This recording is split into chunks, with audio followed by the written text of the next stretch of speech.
میں گاؤں سے اپنی کم عمر اور غریب بانجی کو بیاہ کر لائی تاکہ وہ بہو بن کر میرے ساتھ رہے۔ شادی کے کچھ دن بعد میرا بیٹا پردیس چلا گیا تو میں نے بہو پر سختیاں بڑھا دی۔ آج میرا داماد مہمانوں کو لایا تو بہو نے جلدی میں ہاتھ چلا لیا۔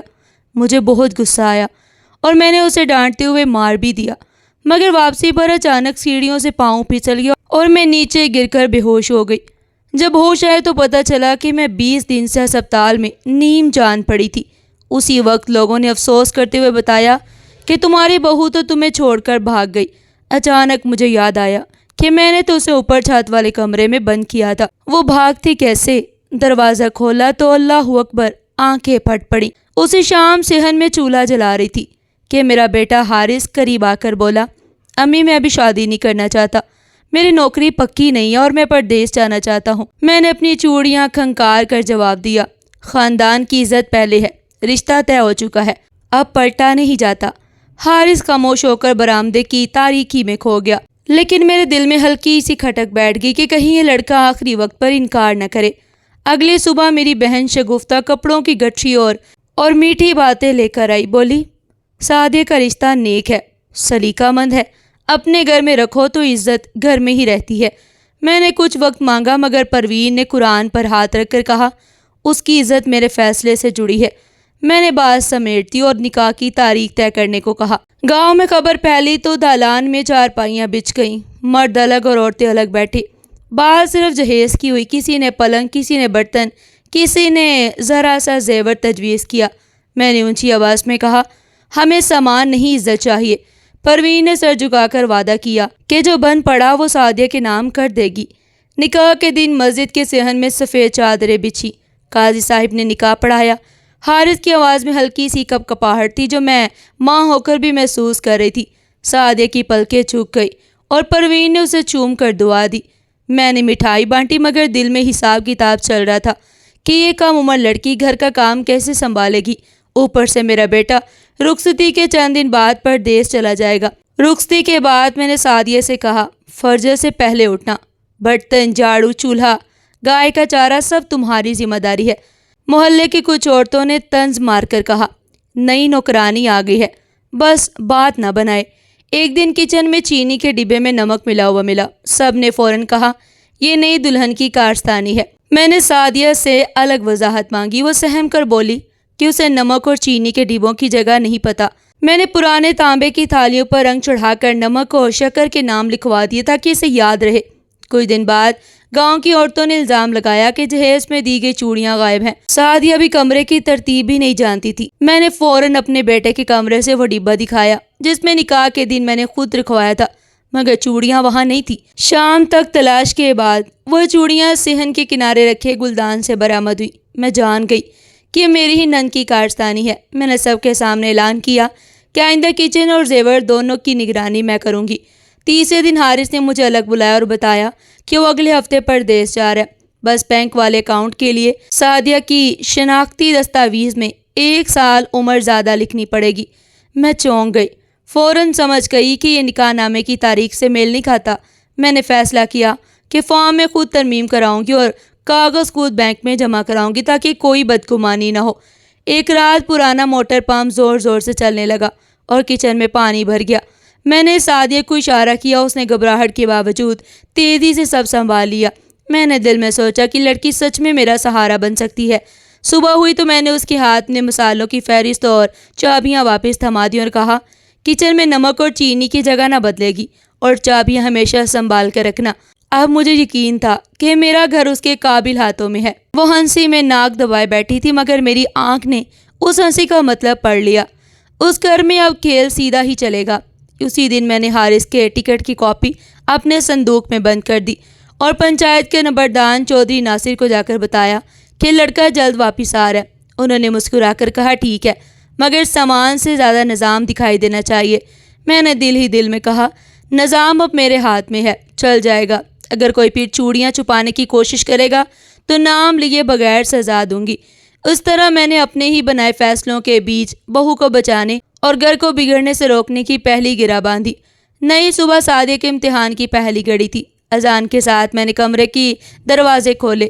صحن میں پانی کا چھڑکاؤ کیا اور کچن کی دیچکیاں سیدھی کی۔ وہ مصالے پر ہاتھ جوڑ کر اٹھی اور چولہا سلگایا۔ تندور پر پہلی روٹی ڈالنے کے بعد میں نے برتنوں پر انگلی پھیری تو چمک کم نکلی۔ میں نے اشارے سے سمجھا دیا کہ گھر میں چمک زبان سے نہیں کام سے ہوتی ہے۔ محلے کی ایک عورت نے مسکرا کر جملہ کسا کہ اگر رہنمائی چاہیے تو مجھ سے پوچھ لو۔ میں نے جواب میں آٹے کی بوری سادیہ کے سامنے رکھ دی اور کہا، ترتیب خود مضبوطی سکھاتی ہے۔ صبح کے کام نپٹاتے نپٹاتے کنویں کے پاس کپڑوں کی لمبی قطار لگ گئی۔ صابن کی جھاگ اور ٹھنڈے پانی سے سادیہ کے ہاتھ جل گئے تو میں نے روغنی پیالے میں نیم گرم پانی رکھ کر بتایا کہ گھر اسی طرح چلتے ہیں، ہاتھ پر پٹی بھی باندھی جاتی ہے اور کام بھی رکتا نہیں۔ حارث اندر کمرے میں پاسپورٹ اور کاغذات سمیٹ رہا تھا۔ میں نے آہستگی سے کہا، باہر جا کر پیسہ کمانا تمہاری ذمہ داری ہے، لیکن گھر کا نظام میرا ہے۔ اس نے سر جھکا لیا اور سادیہ کے پاس جا کر کاغذ پر اپنا نمبر لکھ کر دیا، جسے سادیہ نے تسبیح کے دانوں کی طرح سینے سے لگا لیا۔ موٹر پمپ کے شور نے خاموشی توڑی۔ پانی کھینچا گیا تاکہ ناشتے سے پہلے برتن دھل جائے۔ میں بہو کی گھبراہٹ دیکھنا نہیں چاہتی تھی۔ وہ بغیر کہے سب سمیٹتی گئی اور میں نے دل میں نوٹ کر لیا کہ محنت اور صبر کی صلاحیت اس میں موجود ہے۔ دودھ پتی کم چینی کے ساتھ تیار ہوئی اور میں نے چہرے کی نرمی کے ساتھ لہجے کی سختی برقرار رکھتے ہوئے واضح کر دیا کہ پیار اور نظام ساتھ ساتھ چلتے ہیں۔ میں نے دو بھائیوں سے اکیلے میں بات کی اور جاتے ہوئے ان کے کان میں سرگوشی کی کہ خود کو کمزور نہ سمجھنا۔ میں نے آواز دور سے سن لی اور میرے دل نے طے کر لیا کہ گھر کے اندرونی راستے اب بند رکھنے ہوں گے۔ اسی شام میں نے برتنوں کی فہرست لکھی، مسالے کے ڈبوں پر نشان لگائے اور کچن کی چابی سادیہ کے دوپٹے میں گرا لگا کر دے دی۔ اگلی صبح نمک اور مرچ تولتے سادیہ کی انگلی کٹ گئی۔ میں نے نمک دانی ایک طرف کر کے کہا، ترتیب سیکھو، انگلیاں ہمیشہ یاد رکھتی ہیں کہ کن ڈبوں کو کب چھونا ہے۔ دیور نے طنزیہ مذاق اڑایا، شہر کی شہزادی ہے، کام کہاں آئے گا۔ جٹھانی نے آہستہ سے چمچ گم ہونے کی بات چھیڑ دی۔ دوپہر تک یہ معمولی چمک گاؤں کی پنچایت کے موضوع میں شامل ہو گیا۔ میں نے دونوں کو میز کے پاس بٹھایا، سادیہ کی پٹی دوبارہ کس کر باندھی اور کہا، گھر میں نظم ہی عزت ہے۔ چمچ گم ہو تو پہلے اپنے ہاتھ دیکھے جاتے ہیں، زبان نہیں۔ شام تک میں نے صحن کے ہر کونے کو دیکھا۔ چمچ برتنوں کے گلاف سے نکلا اور میں نے بغیر شور کیے اسے اصل جگہ رکھ دیا تاکہ کھیل ختم ہو جائے۔ یہ پہلا اشارہ تھا کہ گھر کی اندرونی سیاست کو سمجھنے کے لیے میری آنکھ کافی ہے۔ اسی دن ایک اور موڑ آیا۔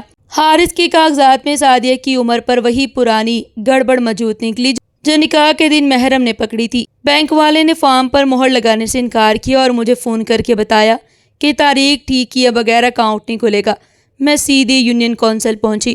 مولانا اپنی میز پر بیٹھا تھا اور فائلوں کے نیچے وہی چھوٹی سی دقت پڑی تھی۔ میں نے یادداشت سے جواب دیے، شناختی کارڈ دوبارہ لگوایا اور فارم میں عمر کی درستگی کروائی۔ واپسی پر کاؤنٹر سے نکلتے ہوئے ایک آدمی نے روکا اور کہا، اگر گھر میں کم عمر دلہن ہو تو لوگ باتیں کرتے ہیں۔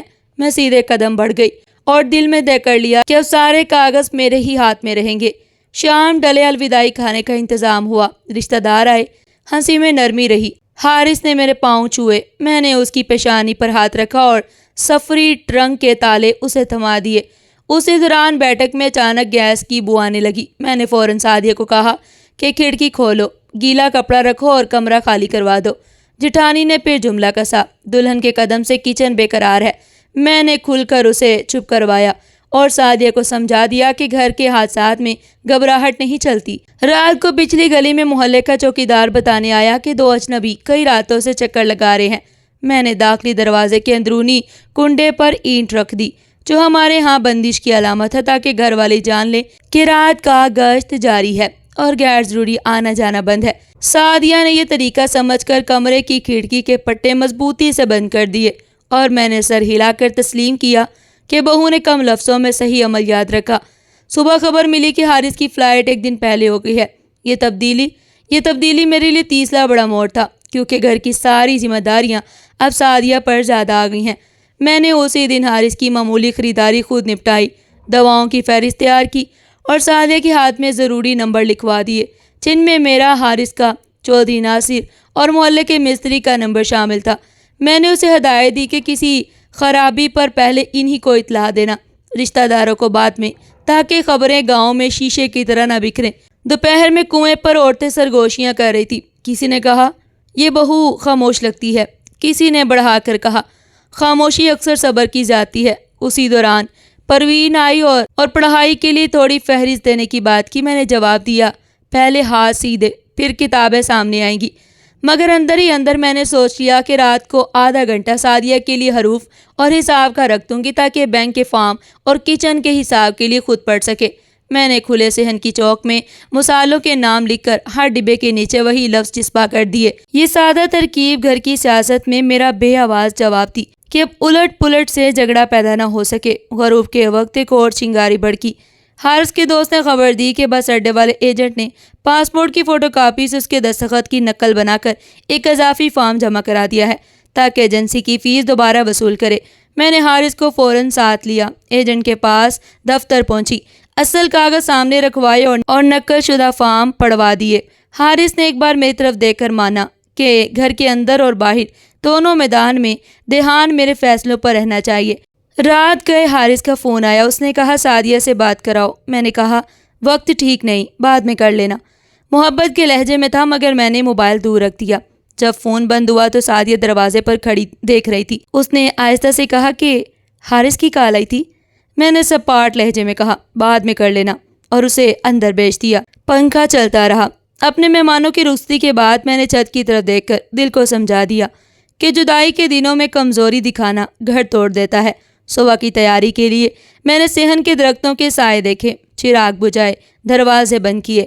میں نے دل ہی دل میں فیصلہ کیا کہ بیٹے کے پردیس جانے تک گھر کو کٹہرے کی طرح سیدھا رکھوں گی۔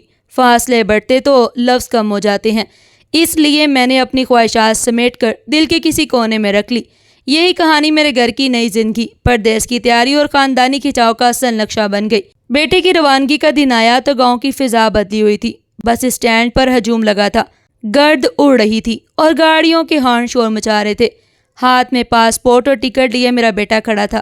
میں نے بار بار اس کے کان میں ڈالا کہ پردیس جا کر پیسے باقاعدگی سے بیچنا اور گھر کی عزت قائم رکھنا۔ سعدیہ کی آنکھوں سے آنسو روکے نہ رکتے، ہون کب کپا رہے تھے۔ وہ دوپٹے سے بار بار چہرہ چھپاتی رہی۔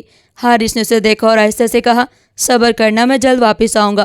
بس کی سیٹی بجی، گاڑی ہلی، ہوا میں گرد اڑتی گئی۔ میں نے دل میں حساب کتاب کا ترازو رکھا اور حارث کو اللہ حافظ کہا۔ گاؤں کے بچے شور مچاتے، بس کے پیچھے دوڑتے۔ سعدیہ نے آسمان کی جانب دیکھا اور دل میں کہا یا اللہ مجھے حوصلہ دے۔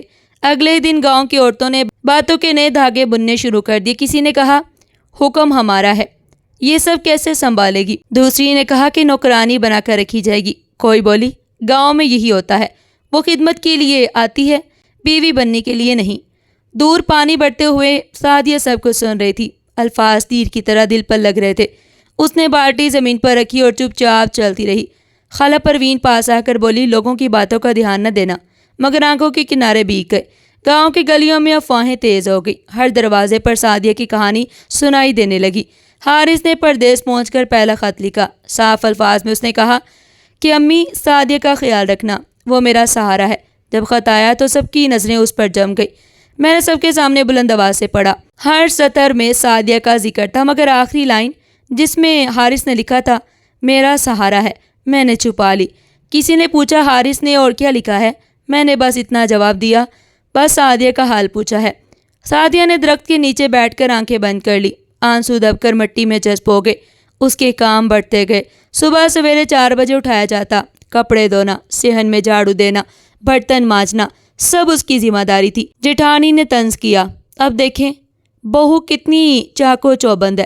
دیور نے ہنس کر کہا شہر والی شہزادی اب گاؤں کی مزدور بن گئی۔ سعدیہ سب کچھ سہتی رہی، سر جھکائے، ہاتھ چھل گئے لیکن کسی نے مرہم نہ رکھا۔ شام کو جب سب باتوں میں مصروف ہوتے تو وہ درخت کے نیچے جا بیٹھتی۔ بچے کھیلتے اور ہنستے، انہیں دیکھ کر وہ کچھ دیر کے لیے مسکرا دیتی اور دل ہی دل میں کہتی یہی میری خوشی ہے۔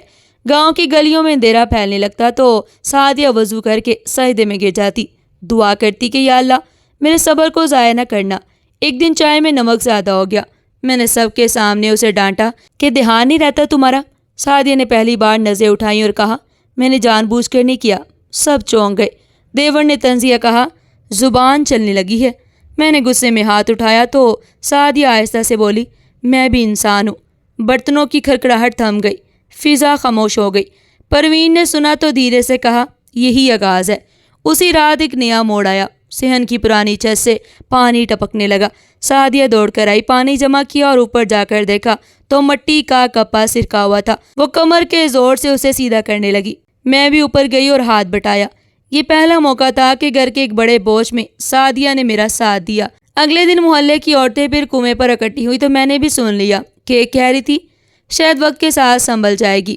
یوں حارث کے جانے کے بعد پہلا ہفتہ گاؤں کی سرگوشیوں، خط کے راز، کاموں کے بوجھ اور سعدیہ کی ایک چھوٹی سی بغاوت کے ساتھ گزرا۔ سعدیہ کے دل میں خواب بھی تھے مگر صبر کے ساتھ ایک نیا حوصلہ بھی جنم لے رہا تھا۔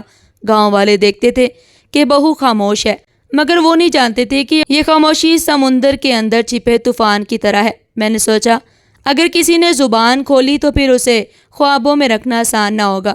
ایک اور سخت دن آیا۔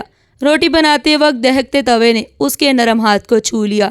تیز چیخ کچن کی دیواروں سے ٹکرائی مگر کوئی پلٹ کر نہ دیکھ سکا۔ پانی میں ہاتھ ڈالا تو چھالے پڑ گئے، آنکھوں میں آنسو اتر آئے۔ میں نے سخت لہجے میں کہا عورتیں ایسی ہی ہوتی ہیں، کام سے نہیں گھبراتی۔ سعدیہ نے ہلکی مگر مضبوط آواز میں کہا میں اپنے سب کام خود کروں گی۔ وہ دن بھر جلتے ہاتھوں سے کام کرتی رہی۔ شام تک ہاتھ سوج گئے، کپڑا پکڑنا مشکل ہو گیا۔ پروین کو خبر ہوئی تو اس کی آنکھیں بھیگ گئی۔ اس نے کہا میری بچی کب تک سہوگی؟ سعدیہ نے بس اتنا کہا صبر میرا ہتھیار ہے۔ کچن میں نمکین آنسوؤں کی خوشبو پھیل گئی اور رات کے اندھیرے نے امید کو جیسے ماتم میں بدل دیا۔ اگلے دن معمولی سی بات پر میرا ضبط ٹوٹ گیا۔ میں نے غصے میں چھری اٹھائی اور سعدیہ پر برس پڑی۔ چیخیں پورے گھر میں گونج اٹھی، دیواریں لرز اٹھی۔ میں نے کہا اب عقل سے کام لینا سیکھو اور اسے گھسیٹ کر چھت والے کمرے میں بند کر دیا۔ دروازہ باہر سے کنڈی لگا دی۔ کمرے میں اندھیرا تھا اور چھت سے ٹپکتا پانی۔ سعدیہ دروازے پر ہاتھ مارتے چیختی رہی مگر آواز سننے والا کوئی انسان نہیں تھا، صرف آوارہ کتے گلیوں میں بھاگ رہے تھے۔ شام تک وہ بند ہی رہی، پیاس سے کمزور ہو گئی۔ پروین کو خبر ہوئی مگر وہ کچھ نہ کر سکی۔ سعدیہ نے آنکھیں بند کر کے دعا کی یا اللہ مجھے رہائی دے۔ رات کے ستارے اس کے آنسوؤں کے گواہ بن گئے لیکن دروازہ بند ہی رہا۔ قید کے بعد میں نیچے اتر رہی تھی کہ پاؤں سیڑھی سے پھسل گیا۔ ایک زوردار دھڑم کے ساتھ میں نیچے گری، چیخ نکلی اور گھر والے دوڑ پڑے۔ خون بہنے لگا۔ مجھے فوراً ہسپتال لے جایا گیا۔ دوستوں نے کہا کہ حالت نازک ہے۔ میں بھی اس دن تک بے ہوش۔ حادثہ ہوا، گھر کے چراغ بجھ گئے لیکن سعدیہ اپنی قید میں ہی رہی۔ وقت جیسے رک گیا۔ ہسپتال کے کمرے میں مشینوں کی بیپ سنائی دیتی رہی۔ میں بستر پر نیم بے ہوش حالت میں پڑی تھی۔ رشتہ دار تلاوت کرتے، کلمہ دہراتے۔ ڈاکٹر نے کہا ابھی کچھ نہیں کہہ سکتے۔ حارث کو اطلاع دی گئی، فون پر رویا لیکن کسی نے سعدیہ کا ذکر نہ کیا۔ پروین نے کہا اوپر بہو کو دیکھو لیکن کسی نے سعدیہ کا ذکر نہ کیا۔ دن گزرتے گئے۔ 20 دن کے بعد میں نیم جان حالت سے جاگی۔ سب نے مشکل سے کہا تیری بہو بھاگ گئی۔ میں نے چونک کر یاد کیا کہ اسے تو میں نے خود قید کیا تھا اور میں بھی گھبرا گئی۔ گھر پہنچی، دروازے کو دھکا دیا، اندر دیکھا تو اندر کمرہ جو ہے وہ قبر نما بنا ہوا تھا۔ لڑکی غائب تھی، فرش پر خون کے دھبے پھیلے تھے، دسترخوان خالی تھا اور سعدیہ کہیں نہیں تھی۔ میری آنکھیں پھیل گئی، چیخیں پورے گھر میں گونجی۔ نند نے کڑوا جملہ کہا میں نے تو کہا تھا کہ لوگ باتیں بنائیں گے۔ سب حیران کہ سعدیہ کہاں گئی، کوئی جواب نہ ملا۔ صرف ٹوٹی کھڑکی تھی جس سے اب ہوا اندر آ رہی تھی اور کمرے کا راز گہرا ہوتا گیا، جیسے دیواروں نے بھی سب دیکھا ہو مگر بولنے کو تیار نہ ہو۔ سعدیہ کے غائب ہونے کی خبر گاؤں میں ایسے پھیلی جیسے آگ کی لپیٹ، ہر زبان پر الگ ہی رنگ۔ کنویں کے پاس عورتیں جمع ہوئی، کوئی کہتی یہ اپنی مرضی سے بھاگی ہے، کوئی کہتی قید میں تھی، زور سے باتیں کر رہی تھی، شور مچاتے کہنے لگی یہ گھر کی بدنامی ہے، خاندان کی عزت خاک میں مل گئی۔ پروین کا دل پھٹ رہا تھا کہ میری بہو بے قصور ہے۔ بچیاں یہ قصے سن رہی تھی۔ کچھ دیر گھر میں جا کر ماں سے پوچھا کہ ہر بہو کے ساتھ ایسا ہوتا ہے۔ مسجد کے امام نے اعلان کیا کہ صلح ضروری ہے۔ بزرگوں نے مشورہ دیا کہ معاملہ پنچایت میں لایا جائے ورنہ گاؤں کی عزت خاک میں مل جائے گی۔ شور بڑھتا ہی چلا گیا اور چوراہوں میں باتیں ہونے لگی۔ سعدیہ کا عکس سب کی آنکھوں میں تھا اور جیسے جیسے بادل آسمان پر چھاتے گئے ماحول پر ایک عجیب سا خوف چھا گیا۔ تیسرے دن گاؤں میں پولیس کی جیپ پہنچی، شور تھم گیا، سب کے قدم رک گئے۔ اہلکار اترے اور کہا ہمیں بہو کی گمشدگی کی رپورٹ ملی ہے۔ میرے چہرے پر ایک پل کو خوف چھا گیا لیکن سمجھنے کی کوشش کی۔ پروین آگے بڑھی اور کہا میری بہو کو قید کیا گیا تھا۔ کسی نے سوال کیا تو جٹھانی نے جلدی سے کہا وہ اپنی مرضی سے بھاگی ہے۔ کمرے میں خون کے دھبے چونکانے والے تھے۔ یہ معمولی معاملہ نہیں تھا، صندوق کھولا گیا، سعدیہ کی ذاتی چیزیں اندر سے نکال لی گئی، لوگ جمع ہو گئے، شور بڑھ گیا۔ کچھ لوگ کہنے لگے معاملہ سنگین ہے، ابھی بات صرف گاؤں کی نہیں شہر کے دفتر تک جائے گی۔ حارث کو یہ خبر پہنچی، آواز کانپ رہی تھی۔ مجھے سچ بتائیں۔ میں نے بہانہ بنایا کہ پتہ نہیں وہ بھاگ گئی ہے۔ حارث کی آنکھوں میں آنسو آ گئے۔ حارث بیٹھ کر سجدے میں گر گیا۔ یہ تمہارے گھر کی عزت کا سوال ہے۔ اس نے فوراً ٹکٹ کٹایا۔ دل میں خوف تھا کہ گھر جا کر کیا دیکھنے کو ملے گا۔ اس نے ماں سے بات کی تو اس نے سب کو سچ کہہ دیا کہ تیری ماں نے ظلم کیا ہے۔ حارث کے دل پر پہاڑ ٹوٹ پڑا۔ اس نے کہا تو میں ماں کا سامنا کروں گا۔ فلائٹ کا دن قریب آیا۔ پردیس کی شام اس کی آنکھوں سے نیند غائب ہو گئی۔ دعاؤں کے سائے میں چوپال میں پنچایت کا اجلاس بلایا گیا۔ لمبی چارپائیاں بچھی، بیچ میں ہانڈی رکھی گئی۔ سب کی نظریں مجھ پر رک گئیں۔ کسی نے کہا یہ عورت قصوروار ہے، کوئی بولا وہ اپنی مرضی سے گئی ہے۔ پروین نے روتے ہوئے کہا بہو مظلوم ہے۔ ایک بزرگ نے مجھ سے پوچھا کیا تم نے اسے قید کیا تھا؟ میں نے انکار کیا۔ افواہیں پھیلنے لگی۔ اچانک ایک عورت کھڑی ہوئی اور کہا میں نے اس کی چیخیں سنی تھی۔ بس پھر کہرام مچ گیا۔ فیصلہ دیا گیا کہ معاملہ پولیس کے حوالے کیا جائے گا۔ گاؤں والے سرگوشیاں کرتے رہے۔ کچھ نے کہا یہ خاندان برباد ہو گیا ہے، کچھ نے کہا سچ جلد سامنے آ جائے گا۔ سورج ڈلنے لگا تو زمین سرخ ہو گئی، جیسے فضا میں بھی خوف کھل گیا ہو۔ پولیس نے چھت کے کمرے کی دوبارہ تفتیش کی۔ ایک کونے میں دوپٹے کا پھٹا ہوا ٹکڑا ابھی تازہ لگ رہا تھا۔ فرش پر عجیب سے پاؤں کے نشان تھے جو کمرے سے باہر کی طرف تھے۔ کھڑکی کے پاس کپڑوں کا ایک اور ٹکڑا لٹک رہا تھا، جیسے کوئی باہر نکلنے کی کوشش میں زخمی ہو گیا ہو۔ اہلکاروں نے سب کچھ نوٹ کیا، تصویریں بنائی۔ پروین نے چیخ کر کہا یہ ثبوت ہے کہ بچی اپنی مرضی سے نہیں گئی۔ میں نے نظر جھکا دی۔ جیٹھانی خاموش کھڑی رہی۔ غور کرنے کو سینہ دہل گیا۔ گاؤں کے لوگ حیرت سے دیکھتے رہے۔ کوئی کہہ رہا تھا یہاں کوئی بڑی سازش ہے۔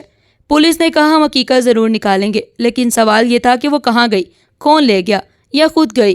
راز مزید گہرا ہو گیا، جیسے ہوا بھی اس راز کو ساتھ لیے درختوں کے پتوں میں سرسراری ہو۔ اسی رات ایک اور موڑ آیا۔ پنچایت کے ایک بزرگ نے پولیس کو بتایا کہ پچھلی رات کسی نے جنگل کے راستے پر ایک لڑکی کو بھاگتے ہوئے دیکھا تھا۔ پولیس نے اس جگہ جا کر معائنہ کیا تو مٹی پر خراشی اور کپڑے کے ریشے ملے تھے، ساتھ ہی ایک پرانی جوتی پائی گئی جو سعدیہ کی تھی۔ یہ خبر پھیلتے ہی گاؤں میں شور مچ گیا۔ کچھ لوگوں نے کہا وہ زندہ ہے اور بھاگ نکلی ہے، کچھ نے کہا نہیں اسے کسی نے اٹھا لیا ہے۔ افواہوں نے گاؤں کو ہلا دیا۔ بچے کھیلنا بھول گئے، عورتیں دروازے پر کھڑی تھی، خوف چہرے پر سوار تھا۔ پولیس کی چھانبین، گاؤں کی سرگوشیاں، پنچایت کے فیصلے اور حارث کی بے بسی نے کہانی کو ایسے موڑ پر دھکیل دیا جہاں سے سچائی کا نکلنا اور بھی مشکل ہو گیا۔ حارث کا دل زور زور سے دھڑک رہا تھا۔ وہ سیدھا گاڑی لے کر گاؤں پہنچا۔ صحن میں داخل ہوا، چاروں جانب سناٹا چھایا ہوا تھا، جیسے اس گھر پر کوئی آفت نازل ہو چکی ہو۔ میں نے بیٹے کو گلے لگانا چاہا، مگر حارث نے پیچھے ہٹ کر سوال کیا امی سعدیہ کہاں ہے؟ میرے لب ہلنے کے باوجود الفاظ نہ نکلے۔ حارث کمرے میں گیا جہاں خون کے اب بھی سوکھے نشان چمک رہے تھے۔ دل دہل گیا۔ وہ چیخ اٹھا یہ سب کیا ہے؟ میری آنکھوں میں شرمندگی اور خوف تھا۔ حارث نے سب کے سامنے اعلان کیا میں سچ جانے پر جان سے نہیں ڈروں گا۔ پورے گھر کی فضا میں ایسی خاموشی پھیل گئی کہ درختوں کے پتے تک سرگوشی کرنے لگے۔ اگلے دن حارث سیدھا پولیس اسٹیشن جا کر رپورٹ درج کروائی۔ میری بیوی لاپتہ ہے۔ افسر نے نوٹ کی اور کہا ہم تحقیقات بڑھائیں گے۔ خبر پھیلی تو لوگ حیران رہ گئے۔ کچھ کہنے لگے بیچاری ماں پر کیس کر دیا، کچھ بولے یہی سچائی ہے۔ ہر دروازے پر سرگوشی ہونے لگی، عورتیں ایک دوسرے کے ساتھ چگلیاں کرنے لگی۔ سعدیہ کا نام ایک بار پھر سب کی زبان پر تھا۔ معاملات عدالت تک جا پہنچے۔ جج نے سخت لہجے میں کہا سب سچ بولے۔ میں نے روتے ہوئے کہا میں بھی قصوروار ہوں۔ پروین نے گواہی دی۔ میں نے سر جھکا لیا۔ دیور پسینے پسینے ہو گیا۔ حارث عدالت میں کھڑا آنسو بہاتا رہا۔ جج نے پولیس کو مزید ثبوت لانے کا حکم دیا اور لوگ سرگوشیاں کرنے لگے۔ سعدیہ کی تصویر بطور ثبوت پیش کی گئی، جیسے یہ معاملہ نظر انداز نہیں ہوگا۔ میں نے چادر سے آنسو پہنچے۔ حارث نے زور سے کہا میں اپنی بیوی کو ضرور ڈھونڈوں گا۔ عدالت ملتوی ہو گئی، مگر باہر شور مچنے لگا، جیسے گاؤں کے دروازے پر انصاف کے نام پر ٹوٹنے کو ہیں۔ چند دن کے بعد گاؤں کی عورتوں نے احتجاج شروع کیا۔ نعرے لگنے لگے بہو کے ساتھ انصاف ہونا چاہیے۔ مرد چوپال میں بحث کرتے رہے۔ امام مسجد کھڑا ہوا اور کہا ظلم برداشت نہیں ہوگا۔ عورتیں سارے کے حق میں آوازیں اٹھاتی رہیں۔ بچے ہاتھوں میں پلے کارڈ لے کر کھڑے ہو گئے جن پر لکھا تھا بہو کو انصاف دو۔ میرا خاندان گھر کے کونے میں دہک گیا۔ میرے رشتہ دار کونے میں چھپ گئے۔ جیٹھانی باہر نکلنے سے ڈرنے لگی۔ دیور نے دروازے بند کر دیے۔ پروین سب کے سامنے رونے لگی، چیختی رہی کہ میری بچی واپس آؤ۔ اس کے چیخوں نے ماحول ہلا دیا۔ میڈیا والے کیمرے لے کر گاؤں پہنچ گئے۔ گاؤں کی کہانی اب پورے ملک میں پھیل چکی تھی۔ یہ معاملہ چھپنے والا نہیں تھا۔ اسی دوران پولیس نے اچانک یہ خبر سنائی کہ سعدیہ کو شہر میں دیکھا گیا ہے۔ جیسے امید کی کرن جاگی ہو، مولوی نے فوراً سجدہ شکر کیا۔ میری آنکھوں میں خوف کی لکیریں ابھر آئیں۔ پولیس نے کہا ہم جلد وہاں پہنچیں گے۔ سب نے کہا تو وہ زندہ ہے۔ عدالت کو خبر دی گئی اور میڈیا پر ہیڈ لائنز بن گئی۔ گاؤں میں خوشی اور حیرت پھیل گئی۔ کہانی ایک نئے موڑ پر پہنچ گئی جہاں امید اور راز آمنے سامنے کھڑے تھے اور فیصلہ کسی بھی لمحے نکل سکتا تھا۔ یہ پورا دن جیسے کسی طوفان کا پیش خیمہ تھا۔ کچھ لوگ دعائیں کرتے رہے، کچھ بد دعائیں دیتے رہے۔ حارث کمر کس کے کھڑا تھا۔ اس کے چہرے پر تکر نہیں بلکہ ایک نیا عزم چھلک رہا تھا۔ پروین کی آنکھوں میں یقین تھا کہ اب سب سامنے آئے گا اور میرا دل اپنی ہی حرکتوں کے بوجھ تلے دبنے لگا۔ گاؤں کی زمین پر ایسی ہلچل تھی کہ جو پہلے کبھی نہ دیکھی گئی۔ اب سب کی نظر اس شہر پر تھی جہاں سعدیہ کو دیکھے جانے کی خبر آئی تھی اور سب کے دل میں ایک ہی سوال اٹھ رہا تھا کہ وہاں پہنچ کر کیا سامنے آئے گا۔ حارث پولیس کے ساتھ اس شہر پہنچا۔ 2 دن کی تلاش کے بعد بھی سعدیہ نہ ملی۔ گلیاں تنگ اور بھیڑ سے بڑی ہوئی تھی۔ شور اور دھکم پیل نے ماحول کو سنجیدہ بنا رکھا۔ حارث نے کہا یہی وہ جگہ ہے جہاں سعدیہ کو دیکھا گیا تھا۔ حارث کی نظریں ہر پردہ نشین لڑکی پر رک جاتی۔ کوئی چہرہ سادے جیسا لگتا مگر پھر دھندلا جاتا۔ اچانک ایک دکان کے پاس ایک بچہ دوڑا۔ وہ بالکل ویسا ہی تھا جیسا سعدیہ کا بچپن تھا۔ حارث نے بے اختیار چیخ کر پکارا مگر منظر غائب ہو گیا۔ پولیس نے اسے سنبھالا مگر قریب علاقوں کی طرف گئے۔ حارث نے سڑک پر بیٹھ کر ماتھا پکڑ لیا۔ خالہ پروین کے الفاظ یاد آئے کہ میری بچی معصوم ہے۔ آنکھوں میں نمی اتر آئی۔ شہر کی روشنی میں بھی اندھیرا محسوس ہو رہا تھا۔ پولیس نے ایک چھوٹے مکان کا دروازہ کھٹکھٹایا۔ اندر سے ایک بوڑھی عورت نکلی جس کی آنکھوں میں حیرانی اور خوف تھا۔ اس نے بتایا کل رات ایک زخمی لڑکی آئی تھی جس کے ہاتھوں پر خون اور آنکھوں میں خوف تھا۔ اس کی دھڑکن اور تیز ہو گئی۔ عورت نے کہا وہ دوپٹہ باندھے رو رہی تھی اور پانی مانگ رہی تھی۔ پولیس نے پوچھا اب کہاں ہے؟ بوڑھی عورت بولی صبح کو کون لے گا؟ میں پہچان نہ سکی کہ کون تھا۔ حارث نے زمین پر مکے مارے کہا میں اسے ڈھونڈوں گا چاہے زمین پھٹ جائے۔ پولیس نے نقشہ بنایا اور شہر بھر کی گلیوں میں سعدیہ کی تصویر کے پوسٹر لگائے۔ حارث لوگوں کو تصویر دکھا دکھا کر پوچھتا رہا۔ کوئی جواب دیتا کوئی نہیں، بس حیرانی سے دیکھتے تھے۔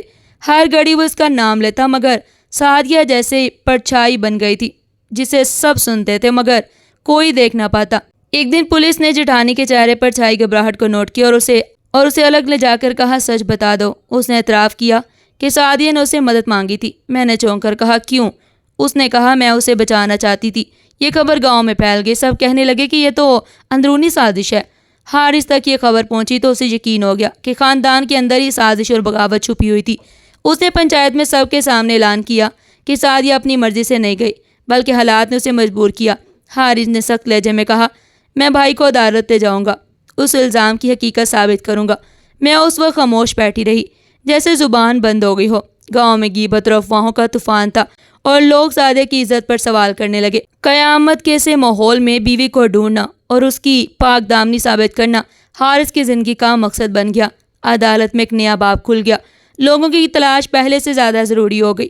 پولیس کو شہر کے ایک اسپتال سے فون آیا۔ دوسری طرف سے آواز آئی ایک زخمی لڑکی ہمارے پاس ہے، وہ اپنا نام نہیں بتاتی۔ حارث کے کان سنبھال نہ پائے۔ وہ دور کے اسپتال پہنچا۔ بستر پر سفید چادر اوڑھے ایک لڑکی تھی جس کا چہرہ نقاب سے ڈھکا ہوا تھا۔ حارث دھڑکتے دل کے ساتھ قریب ہوا اور آہستہ سے پکارا۔ لڑکی کی پلکیں کانپی، پھر آنکھوں سے آنسو بہہ نکلے۔ کمزور آواز میں اس نے کہا حارث۔ حارث کے قدموں تلے زمین نکل گئی۔ وہ وہیں گر پڑا۔ پولیس نے کہا اب سب حساب ہوگا۔ گاؤں کو جیسے بجلی کی طرح خبر ملی۔ پروین نے آنکھوں میں حیرت اور خوشی کے آنسو ملائے۔ ہم سب نے سجدہ شکر کیا۔ کہانی ایک نئے موڑ پر آ چکی تھی۔ سعدیہ زندہ تھی مگر اس کی حالت ابھی بھی رازوں کے اندھیروں میں لپٹی ہوئی تھی۔ شہر کی گلیوں سے اسپتال کے بستر تک ہر منظر میں خوف اور تجسس بڑھتا ہی چلا جا رہا تھا۔ حارث کی بےتابی، پروین کی دعائیں اور دیور کا جھوٹ، سب کچھ ساتھ ساتھ ملتا رہا۔ ایسا جال بچھ گیا جس میں سچ قریب بھی تھا اور دور بھی، مگر آخر کار ایک کمزور آواز نے اس امید کو زندہ کر دیا۔ کہانی اب فیصلہ کن موڑ کی طرف بڑھ رہی ہے۔ جیپ کا دھواں اٹھتے یہ سب گاؤں کے دروازے پر رکے تو سب کی نظریں ایک ساتھ اس کی طرف اٹھ گئی۔ اندر سعدیہ بیٹھی تھی، زخموں سے چور مگر سجدے میں۔ بچے شور مچاتے جیپ کے پیچھے دوڑنے لگے اور ایک دوسرے سے کہنے لگے یہ زندہ ہے، یہ واپس آ گئی ہے۔ مردوں نے حیرت سے جیپ کا گھیراؤ کر لیا۔ وہ بھاگ کر سب سے آگے بڑھی اور دروازہ کھولا۔ سعدیہ نے کمزور قدموں سے صحن میں قدم رکھا اور ٹوٹنے لگی۔ اس کی آنکھوں میں آنسو تھے مگر چہرے پر عجیب سا سکون تھا۔ گاؤں میں ہلچل مچ گئی۔ کچھ نے کہا یہ معجزہ ہے، کچھ نے کہا یہ کھیل ہے۔ میری سانسیں تک روک گئی۔ حارث نے آگے بڑھ کر سعدیہ کو تھاما اور آہستہ آواز میں کہا میں واپس آ گئی ہوں۔ گاؤں کے در و دیوار اس اعلان سے گونج اٹھے۔ سعدیہ کے سامنے میں کھڑی تھی۔ ماحول میں سناٹا چھا گیا۔ سعدیہ نے سیدھی نظر ڈال کر پوچھا آپ نے مجھے کیوں قید کیا؟ میرے ہونٹ کانپنے لگے، الفاظ گم ہو گئے۔ پروین نے تیز لہجے میں کہا اب سچ بول، سب کے چہروں پر انتظار لکھا تھا۔ میں نے ہجوم سے کہا جواب دو۔ میری آنکھوں میں آنسو بھرے اور میں نے کمزور آواز میں کہا میں نے غصے میں کیا۔ مجمع چیخ پڑا۔ سعدیہ نے کہا یہ آواز بتا رہی ہے کہ غصہ جان لے لیتا ہے۔ میں فرش پر گر پڑی۔ عورتوں نے کہا یہ ظلم کی سزا ہے۔ حارث نے بیوی کو سہارا دیا۔ شور بڑھتا ہی چلا گیا۔ گاؤں کے ہر کونے میں صرف ایک ہی بات تھی کہ سچ نے ظالم کو زمین پر گرا دیا۔ سب جمع ہوئے۔ امام نے اعلان کیا کہ آج انصاف ہوگا۔ انہوں نے اپنی کہانی سب کے سامنے سنائی، قید کی چیخیں، زخموں کے نشانات۔ یہ سب سن کر سب کے رونگٹے کھڑے ہو گئے۔ میں نے روتے ہوئے کہا میں مانتی ہوں، میں نے ظلم کیا۔ بزرگوں نے کہا یہ ظلم ناقابل معافی ہے۔ پروین نے ہاتھ اٹھا کر کہا میری بیٹی کو حق چاہیے۔ حارث نے سب کے سامنے کہا میں اپنی ماں کے خلاف کھڑا ہوں، چاہے سب کچھ کھو دوں مگر بیوی کو انصاف ضرور دلاؤں گا۔ عورتوں نے تالیاں بجائیں۔ فیصلہ سنایا گیا کہ میرا گاؤں سے بائیکاٹ کیا جائے۔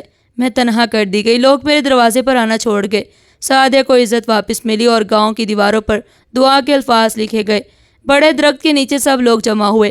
عورتیں، مرد اور بچے ایک دائرے میں بیٹھے تھے۔ وہیں سعدیہ جو کبھی قید میں تھی اب سب کے سامنے بہادری کی علامت بن گئی۔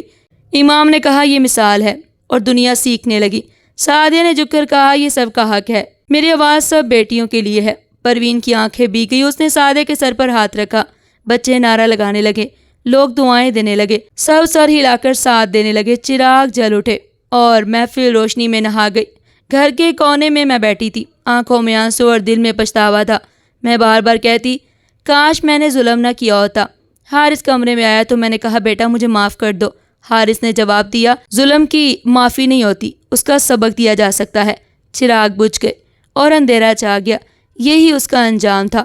سعدیہ نے نکاح میں صرف اپنا نہیں سب کا حق مانگا۔ آسمان پر چاند روشن تھا، ستارے گواہی دے رہے تھے کہ سچ کی جیت ہوئی۔ یہ انجام نہیں بلکہ نئی شروعات تھی، جہاں عورتوں کی عزت اور حقوق کے لیے نئی بنیاد رکھی گئی۔ یہی وہ لمحہ تھا جب سب سمجھ گئے کہ سچائی ظلم سے بڑی طاقت ہے۔ سعدیہ کی جدوجہد نے صرف اپنی نہیں آنے والی نسلوں کی تقدیر بدل دی۔ اگر آپ کو آج کی کہانی پسند آئی ہو تو ویڈیو کو دل سے لائک کیجیے گا اور اپنے پیاروں کے ساتھ ضرور شیئر کیجیے گا۔ اور ہاں، ایسی مزید دل کو چھو لینے والی سبق آموز کہانیوں کی پوڈ کاسٹ سیریز بھی چینل پر موجود ہے، اس کو بھی سنیں اور اپنے ایمان کو تازہ کریں۔ اور ہاں، اگر آپ چینل پر نئے ہیں، چینل کو ابھی تک سبسکرائب نہیں کیا تو جلدی سے سبسکرائب کر لیں تاکہ ہر آنے والی نئی ویڈیو کا نوٹیفیکیشن آپ کو بر وقت ملتا رہے۔ پھر ملتے ہیں ایک نئی ویڈیو کے ساتھ، تب تک کے لیے اللہ حافظ۔